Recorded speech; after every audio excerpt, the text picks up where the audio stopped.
Bwana, ninaufuatilia hapa mkutano wa Club ya Dar es Salaam Africans, ule mkutano wa mwaka ambao unaendelea, na moja kati ya kitu ambacho nimekinotice ni kwamba bado vijana hawajamaliza kile ambacho wanakifanya kwa msimu huu. Yaani usajili bado hujaisha. Wengi tulijua kwamba Ngoma ndo ambaye anakuja kumaliza ile 26 pale katikati, lakini Ali Shaban Kamwe ameweza kudhibitisha kwamba mdhamini wa Club ya Dar es Salaam Africans, na huyu si mwingine ni GSM, ameweza kutoa ahadi ya kushusha chuma kingine ambacho kilikuwa kinasumbua hapa katikati kujiunga na wananchi. So ni swala la muda tu kuweza kutangazwa na kwa miongoni mwa wachezaji ambao wataitumikia timu ya Dar es Salaam Africans kwa msimu unaofuata. Sikiliza hapo juu. Mpira Fred Ngoma, kiungo wa chini mwenye uwezo wa juu.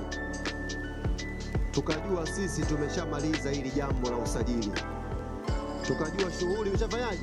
Imefungwa.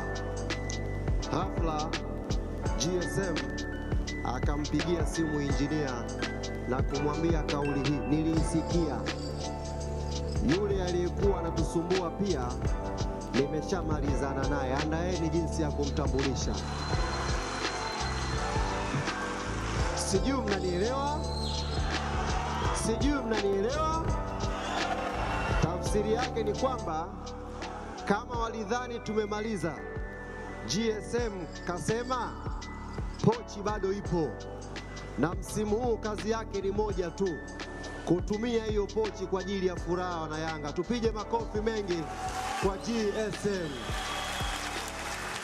Sasa kama mchezaji ulikuwa unajijua unatusumbua, tuna wewe. Bosi kasema bado wewe, na tujiandae kutambulisha. Huyo ndio Ghalib Said Mohamed, na mwaka huu ameonyesha hakuna linaloshindikana, fedha ikiwemo. Maneno mbali, kibunda mbele. Peter Shalulile anakwenda kuvaa jezi ya Yanga msimu ujao. Raha nyie. Baada ya kumsikiliza